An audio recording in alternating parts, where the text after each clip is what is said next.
محترم سامعین، السلام علیکم ورحمۃ اللہ وبرکاتہ۔ سورہ یاسین آیت 26 میں ہے، قیل ادخل الجنہ، ارشاد ہوا جا جنت میں داخل ہو جا، یعنی اس سے فوراً ہی یہ کہہ دیا گیا کہ جنت میں داخل ہو جا، کیونکہ وہ شہید ہوا تھا۔ یہاں اللہ تعالیٰ نے بات کو بہت مختصر بیان کیا، پوری تفصیل بیان نہیں کی کہ انہوں نے اسے پکڑا، مارا، پھر شہید کیا، اور اس کے بعد اس کے لیے حکم ہوا کہ جنت میں داخل ہو جا، اور یہ بالکل واضح بات ہے۔ وہ فوراً جنت میں داخل ہو گیا، اور جو ہی وہ جنت میں داخل ہوا کہنے لگا، قال یا لیت قومی یعلمون بما غفر لی ربی وجعلنی من المکرمین۔ کہنے لگا کاش میری قوم کو بھی علم ہو جاتا کہ میرے پروردگار نے مجھے بخش دیا اور مجھے عزت داروں میں شامل کر دیا۔ بس شہید ہوتے ہی سب گناہ ختم ہو گئے۔ اللہ کے راستے میں شہادت سے بڑھ کر کوئی شہادت ہو بھی تو نہیں سکتی۔ اللہ تعالیٰ کی بارگاہ میں دعا ہے وہ ہم سب کو بھی اپنی راہ میں شہادت نصیب فرمائے، اس لیے کہ شہید کو اللہ کی طرف سے وہ اعزاز اور اکرام ملتا ہے جو کسی اور کو نصیب نہیں ہوتا۔ اب اس قوم کی سنیے جس نے اسے شہید کیا تھا۔ اللہ تعالیٰ سورہ یاسین آیت 28 اور 29 میں فرماتے ہیں، وما انزلنا على قومه من بعده من جند من السماء وما كنا منزلين إن كانت إلا صيحة واحدة فإذا هم خامدون۔ اس کے بعد ہم نے اس کی قوم پر آسمان سے کوئی لشکر نہیں اتارا اور نہ اس طرح ہم اتارا کرتے ہیں، وہ تو صرف ایک زور کی چیخ تھی کہ یکایک وہ سب بجھ بجھا گئے۔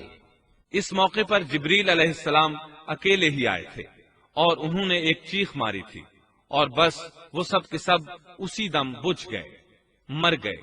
اللہ تعالیٰ آیت 30 میں فرماتے ہیں، يا حسرة على العباد ما يأتيهم من رسول إلا كانوا به يستهزئون۔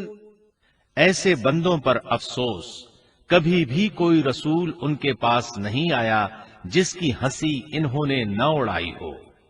یہ جبریل امین علیہ السلام کون ہیں، کیا ہیں؟ اللہ کی مخلوق میں سے ایک مخلوق ہیں۔ ان کی صرف ایک چیخ سے وہ سب وہیں ڈھیر ہو گئے، ایسے بن گئے جیسے آگ کے انگارے بجھے ہوئے ہوتے ہیں۔ سبحان اللہ، پاک ہے وہ ذات جو زبردست قوتوں والی ہے اور جس نے جبریل علیہ السلام کو پیدا فرمایا ہے۔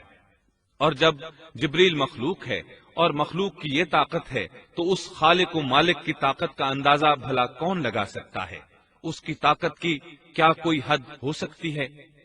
یہ قصہ تھا اصحاب القریہ کا جنہوں نے پیغمبروں کو جھٹلایا، اور یہ تھے چند ایک واقعات ان نبیوں اور قوموں کے اور ان کی بستیوں کے جو سیدنا ابراہیم علیہ السلام اور سیدنا شعیب علیہ السلام کے درمیانی زمانے میں ہوئے، جن کے واقعات اللہ تعالیٰ نے ہمارے لیے قرآن کریم میں بیان فرمائے۔ قرآن کریم میں بیان شدہ واقعات اور قصص میں سب سے بڑا قصہ موسیٰ علیہ السلام کا ہے۔ آپ اللہ کے اولو العزم رسول تھے۔ آپ کا قصہ قرآن کریم کی 73 سورتوں میں جا بجا پھیلا ہوا ہے۔ 73 سورتوں میں پھیلے ہوئے قصے کو یکجا کرنا آسان کام نہیں۔ ایسے واقعات کی جزیات کو قرآن و حدیث کی چھلنی میں سے گزارنا انتہائی ضروری ہے تاکہ ہر بات قرآن اور حدیث سے منطبق ہو جائے اور ان کے نزول کا منشا اور تقاضا بھی پورا ہو جائے۔ تو آئیے سنتے ہیں قصہ سیدنا موسیٰ علیہ السلام کا۔ اللہ تعالی سورۃ القصص آیت 1 تا 3 میں فرماتے ہیں، بسم اللہ الرحمن الرحیم طاسین میم تلک آیات الکتاب المبین نتلو عليك من نبأ موسى وفرعون بالحق لقوم يؤمنون۔ شروع اللہ کے نام سے جو بڑا مہربان نہایت رحم والا ہے۔ تا سین میم، یہ روشن کتاب کی آیات ہیں۔ ہم آپ کے سامنے موسیٰ اور فرعون کا صحیح واقعہ بیان فرماتے ہیں ان لوگوں کے لیے جو ایمان رکھتے ہیں۔ ان آیات میں اہل ایمان کے لیے نصیحت اور یاد دہانی ہے، جبکہ انہی آیات میں فاسق، نافرمان اور کجرا لوگوں کے لیے ڈراوا اور وعید ہے۔ موسیٰ علیہ السلام اللہ تعالیٰ کے مخلص پیغمبر ہیں، انہیں اللہ سے ہم کلام ہونے کا شرف بھی حاصل ہے۔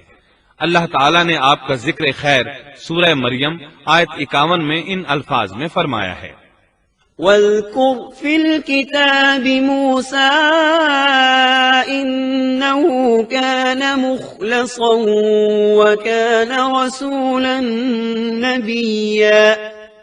اس قرآن میں موسیٰ کا ذکر بھی کیجیے جو چنا ہوا اور رسول اور نبی تھا۔